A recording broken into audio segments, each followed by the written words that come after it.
പ്രിയപ്പെട്ട പ്രേക്ഷകർ, ഇപ്പോൾ സമയം 9 മണി കഴിഞ്ഞ് 3 മിനിറ്റ് ആയിരിക്കുന്നു. Reporter breaking. രാഹുൽ മാങ്കൂട്ടത്തിനെതിരായ ലൈംഗിക അതിക്രമ പരാതിയിൽ കോൺഗ്രസിൽ അതൃപ്തി പുകയുന്നു. രാഹുലിനെതിരെ കടുത്ത നടപടി വേണമെന്നാണ് വി.ഡി. സതീശൻ, രമേശ് ചെന്നിത്തല തുടങ്ങി മുതിർന്ന നേതാക്കളുടെ നിലപാട്. രാഹുലിനെ പൂർണ്ണമായും മാറ്റി നിർത്തണമെന്നും ആവശ്യമുണ്ട്. പാർട്ടി പരിപാടികളിൽ രാഹുൽ പങ്കെടുക്കുന്നത് തിരിച്ചടിയാകുമെന്നാണ് നേതാക്കളുടെ വിലയിരുത്തൽ. റോഷിപാലുണ്ട്.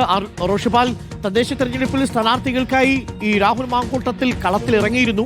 അതിനെ ന്യായീകരിച്ചുകൊണ്ട് വി.കെ. ശ്രീകണ്ഠൻ എം.പി. അടക്കം രംഗത്ത് വരുന്ന സാഹചര്യവും നമ്മൾ കണ്ടു.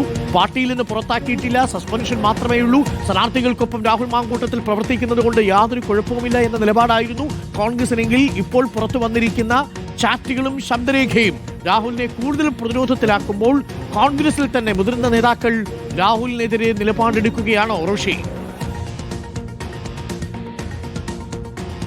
അരുൺകുമാർ, രാഹുൽ മാങ്കൂട്ടത്തിനെതിരെയുള്ള കൂടുതൽ തെളിവുകൾ പുറത്തു വന്ന സാഹചര്യത്തിൽ തന്നെയാണ് നേതാക്കൾ കടുപ്പിക്കുന്നത്. രമേശ് ചെന്നിത്തലയും വി.ഡി. സതീശൻ അടക്കമുള്ള മുതിർന്ന കോൺഗ്രസ് നേതാക്കൾ ഒന്നാകെ ഈ കാര്യത്തിൽ ശക്തമായ നിലപാടാണ്. രാഹുൽ മാങ്കൂട്ടത്തിനെതിരെ പാർട്ടി സസ്പെൻഷൻ അടക്കമുള്ള നടപടികൾ സ്വീകരിച്ചതാണ്. പെൺകുട്ടിക്ക് പരാതി ഇല്ലെങ്കിൽ പോലും സമൂഹമധ്യത്തിൽ രാഹുൽ മാങ്കൂട്ടത്തിന്റേതായ ശബ്ദരേഖകൾ അടക്കമുള്ള തെളിവുകളുണ്ട്. ഇതൊന്നും രാഹുൽ മാങ്കൂട്ടത്തിൽ നിഷേധിച്ചില്ല. അങ്ങനെ നിഷേധിക്കാത്ത ഒരു വ്യക്തി, കുറ്റാരോപിതനായ വ്യക്തി കോൺഗ്രസ് വേദികൾ പ്രത്യക്ഷപ്പെടുന്നത് തെരഞ്ഞെടുപ്പ് കാലത്ത് തിരിച്ചടിയാകും. അത് എതിരാളികൾക്ക് ആയുധം കൊടുക്കുന്നതിന് തുല്യമാണെന്ന അഭിപ്രായമാണ് നേതാക്കൾക്കൊക്കെയുള്ളത്.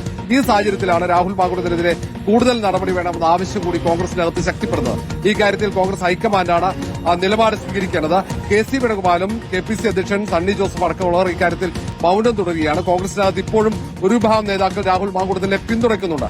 അതാണ് വലിയ തിരിച്ചടിയാകുന്നത് എന്ന് അവർ വിലയിരുത്തുന്നു. വി.ഡി. സതീശൻ അടക്കം നേരത്തെ പറഞ്ഞ കാര്യങ്ങൾ ശരിയാകുകയാണല്ലോ. നേരത്തെ ഞാൻ ചൂണ്ടിക്കാണിച്ചതുപോലെ നടപടി ശക്തമായി എടുത്തിരുന്നെങ്കിൽ ഇതുപോലെ നാണക്കേടുണ്ടാകില്ലായിരുന്നു എന്നാണ് വി.ഡി. സതീശൻ പ്രധാനപ്പെട്ട നേതാക്കളോട് സംസാരിച്ചത്. അങ്ങനെ ഏറ്റവും ശക്തമായ നിലപാട് ഈ കാര്യത്തിൽ സ്വീകരിച്ചത് വി.ഡി. സതീശനാണ്. പ്രധാനപ്പെട്ട തെളിവുകൾ, പ്രത്യേകിച്ച് രാഹുൽ മാങ്കൂട്ടത്തിന് എതിരെയുള്ള രൂക്ഷമായ രീതിയിലുള്ള തെളിവുകളാണ് പുറത്തുവന്നത്. അതൊക്കെ നിയമവിരുദ്ധമായ നടപടികൾ, ക്രിമിനൽ കുറ്റത്തിന് സമാനമായ രീതിയിലുള്ള പ്രവർത്തനങ്ങൾ രാഹുൽ മാങ്കൂട്ടത്തിന്റെ ഭാഗത്തുണ്ടായിട്ടുണ്ട്. പെൺകുട്ടിയാണെങ്കിൽ പരാതി കൊടുക്കാൻ തയ്യാറായി നിൽക്കുന്ന സാഹചര്യമാണ്. അതുകൊണ്ട് ഇനിയെങ്കിലും രാഹുൽ മാങ്കൂട്ടത്തിനെ പൂർണ്ണമായും മാറ്റി നിർത്താൻ പാർട്ടി തയ്യാറാകണമെന്ന നിലപാടിലേക്കാണ് മുതിർന്ന നേതാക്കൾ എത്തുന്നത്. ഈ സാഹചര്യത്തിൽ കോൺഗ്രസ് ഹൈക്കമാൻഡ് ഒരു ആലോചന നടത്തും എന്നാണ് അറിയാൻ കഴിയുന്നത്. ഇന്ന് പ്രതിപക്ഷ നേതാവ് വി.ഡി. സതീശൻ പാലക്കാട്ടുണ്ട്. പാലക്കാട്ട് പ്രതിപക്ഷ നേതാവിന്റെ വേദിയിലേക്ക് എന്തായാലും രാഹുൽ മാങ്കൂട്ടത്തിൽ എത്താൻ സാധ്യതയില്ല. എന്നാൽ പോലും യു.ഡി.എഫ് സ്ഥാനാർത്ഥികൾക്ക് വേണ്ടി രാഹുൽ മാങ്കൂട്ടത്തിൽ ഒരു ഭാഗത്ത് വോട്ട് നേടുന്നുണ്ട്. അങ്ങനെയുള്ള ഒരു സാഹചര്യമില്ല.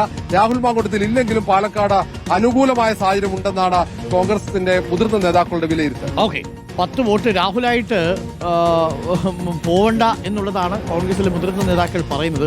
മാത്രമല്ല, സ്ത്രീകളടക്കമുള്ളവരെടുത്ത് വോട്ട് ചോദിക്കാൻ പോകുമ്പോൾ രാഹുലിന്റെ സാന്നിധ്യം തിരിച്ചടിയാകുമോ എന്നുള്ളൊരു ഭയം കൂടി കോൺഗ്രസിന്റെ മുതിർന്ന നേതാക്കൾക്കുണ്ടെന്നാണ് മനസ്സിലാക്കുന്നത്.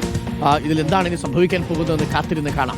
രമേശ് ചെന്നിത്തലയും വി.ഡി. സതീശനും അടക്കമുള്ള മുതിർന്ന നേതാക്കൾ രാഹുലിനെ പ്രചരണത്തിൽ പങ്കെടുപ്പിക്കേണ്ടതില്ല എന്ന നിലപാടാണ്. എന്നാൽ കെ.സി. വേണുഗോപാൽ, ഷാഫി പറമ്പിൽ ഇവരെ സംബന്ധിച്ച് രാഹുൽ മാങ്കൂട്ടത്തിന്റെ കാര്യത്തിൽ ഒരു തീരുമാനമെടുക്കുന്നത് ആണ് ഒരു ബുദ്ധിമുട്ടായിട്ട് ഇപ്പോൾ നിൽക്കുന്നുണ്ട്. അതിന്റെ കാരണം എന്താണെന്ന് നമുക്കിപ്പോഴും അറിയില്ല. കോൺഗ്രസിൽ അങ്ങനെ 2 ധ്രുവങ്ങളായിട്ട് മാറിയിട്ടുണ്ട്. മുതിർന്ന നേതാക്കൾ എല്ലാവരും ഒന്നടക്കം പറയുന്നു രാഹുൽ സസ്പെൻഷനില്ല, അയാൾ വീട്ടിലിരിക്കട്ടെ, തൽക്കാലം മറ്റ് നേതാക്കളുണ്ടല്ലോ. ഇപ്പോൾ അനുകൂലമായ സാഹചര്യം പലയിടങ്ങളിലുമുണ്ട്. അത് രാഹുലായിട്ട് നശിപ്പിക്കേണ്ടതില്ല എന്നതാണ് മുതിർന്ന പാർട്ടി നേതാക്കളുടെ അഭിപ്രായം.